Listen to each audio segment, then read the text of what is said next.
నిన్నగాక మొన్న నాగర్ కర్నూలులో తెల్కపల్లిలో ఒక గురుకుల పాఠశాల బీసీ గురుకుల పాఠశాలలో ఇద్దరు అమ్మాయిలు చందన మరియు వైష్ణవ్ అనే అమ్మాయిలు అనారోగ్యంతో వాళ్ళు హాస్పిటల్ బారిన పడ్డారు.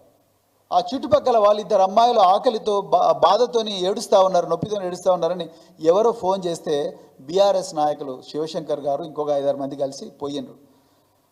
హాస్పిటల్కి పోయిన తర్వాత ఆ శివశంకర్ అనే ఒక నాయకుడు ఆయన ఒక స్టేట్మెంట్ ఇచ్చిండి, హాస్టల్లో ఫుడ్ పాయిజన్ అయినట్టుగా ఉన్నది, మరి మేము డిమాండ్ చేస్తున్నాం తెలంగాణ ప్రభుత్వం ఇప్పటికైనా కూడా సదుపాయాలు మంచిగా చేయండి, ఈ పిల్లల జీవితాలు అగమ్య గోచరం అవుతున్నాయి, తల్లిదండ్రులు భయపడుతున్నారు, పక్కా భవనాలు లేవని ఒక స్టేట్మెంట్ ఇచ్చిండు. అది ఇచ్చిండో లేదో మరుసటి రోజు టీ న్యూస్ రిపోర్టర్ శంకరాచారి ఆ న్యూస్ చదివిన వ్యక్తి ఆయన మీద, అదేవిధంగా ఆ శివశంకర్ మీద పోలీసు వాళ్ళు ఎఫ్ఐఆర్ బుక్ చేసిండ్రు. ఇక ఏం చెప్పాలి, ఆ రాజేష్ రెడ్డి అనే ఎమ్మెల్యే ఉన్నాడు, ఆయన ప్రోద్బలంతో డాక్టర్ రాజేష్ రెడ్డి అంటే ఆయన మరి ఏం డాక్టర్ చదివిండో ఏమో నాకు తెలియదు, కానీ ఇగో ఆయన నిన్న ఎఫ్ఐఆర్ చేసిండ్రు. నేను ఎస్ఐ గారితో మాట్లాడినా, ఎట్లా ఎఫ్ఐఆర్ చేస్తారు, ఆయన ఫుడ్ పాయిజనింగ్ అని చెప్పిండు, మీరు ఫుడ్ పాయిజనింగ్ కాదని ప్రూవ్ చేయండి. ఆ పిల్లలను బలవంతంగా ఆ పిల్లల పిల్లలతో బలవంతంగా వాళ్ళకి ఏం చెప్తున్నారు, ఆస్తమా ఉంది అని చెప్పి ఒక ప్రైవేట్ దాంట్లో ఎక్స్రే చేసి పంపించారు. నేను చాలామంది పల్మనాలజిస్టులు అడిగిన, ఇది ఆస్తమా అనే చూపిస్తుందా అని అంటే, లేదు సార్ ఇది ఆస్తమా కాదు, ఈ ఎక్స్రే చూసి ఆస్తమా అని చెప్పలేము, దీనికి పల్మనరీ ఫంక్షనల్ టెస్ట్ చేయాలి, ఆస్తమా ఉందా లేదా నిర్ధారించడం కోసం పల్మనరీ ఫంక్షనల్ టెస్ట్ చేయాలని చెప్పేసి చెప్పడం జరిగింది. నేను ఆ విద్యార్థుల తల్లిదండ్రులతో కూడా మాట్లాడినా, ఏమన్నా మీ పిల్లలకి ఎప్పుడైనా ఆస్తమా ఉన్నదా అని అంటే, లేదు సార్ మా పిల్లలకి ఇప్పుడు కూడా ఆస్తమా లాంటివి లేవు అని చెప్పిండ్రు. నేను ఇవాళ కూడా మాట్లాడిన పిల్లలతో.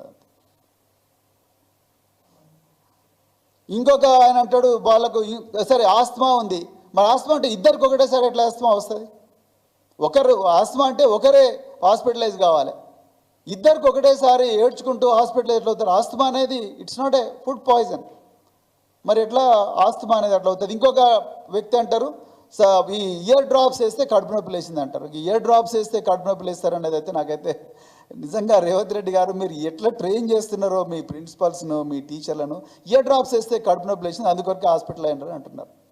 ఇది ఈరోజు తెలంగాణలో పరిస్థితి. అంటే నిజాలు చెప్పే రిపోర్టర్లను కూడా కేసుల్లో ఇరికించడం, ఎవరైనా నాయకులు విద్యార్థులకు బాధ అవుతున్నదని ఆందోళన చేస్తుంటే వాళ్ళని అరెస్ట్ చేయడం. ఇలా ఆ ఇద్దరు అమ్మాయిలు మీరు నమ్ముతారో నమ్మరో 4 గంటలు తెల్కపల్లి పోలీస్ స్టేషన్లో నాగర్ కర్నూలు పోలీస్ స్టేషన్లో పెట్టుకున్నారు. చదువుకోవాల్సిన అమ్మాయిలు, అనారోగ్యంగా ఉంటే హాస్పిటల్లో ఉండాల్సిన అమ్మాయిలను పోలీసు వాళ్ళు తీసుకుపోయి పోలీస్ స్టేషన్లో పెట్టుకున్నారు. ఇదెక్కడి న్యాయం? రేవంత్ రెడ్డి గారు మీ పిల్లల్ని అట్లా పెడతారా, మీ మనవళ్ళని అట్లా పెడతారా పోలీస్ స్టేషన్లలో చదువుకోవాల్సిన పిల్లలు? సో ఇలా తెలంగాణలో ఇంత దారుణాలు జరుగుతూ ఉన్నాయి. కేసీఆర్ గారి ఆనవాళ్లను నిర్మూలించే కార్యక్రమంలో, కనుమరుగు చేసే కార్యక్రమంలో రేవంత్ రెడ్డి తలమునకలై ఉన్నాడు.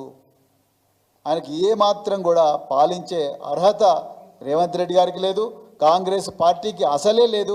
వీళ్ళందరూ కూడా మొత్తం కూడా తెలంగాణను తినడానికి వచ్చిండ్రు, కబ్జాలు చేయడానికి వచ్చిండ్రు, దోపిడీ చేయడానికి వచ్చిండ్రు. ఈ పిల్లల జీవితాలు, తెలంగాణ భావితరాల జీవితాలు, వాళ్ళ భవిష్యత్తు, వాళ్ళ గురించి ఏమాత్రం కూడా పట్టింపు లేదు. మరి తెలంగాణ ప్రజలు గుర్తించాలి. మరి వీళ్ళందరినీ కూడా ఎంత తొందర వీలైతే అంత తొందర వీళ్ళందరినీ కూడా ఇంటికి సాగనంపాల్సిన అవసరం ఉన్నది కాంగ్రెస్ పార్టీని చెప్తూ, మరి ఈ అవకాశం ఇచ్చిన మీడియా మిత్రులందరికీ కూడా మరొక్కసారి హృదయపూర్వక ధన్యవాదాలు చెప్తూ, జై తెలంగాణ.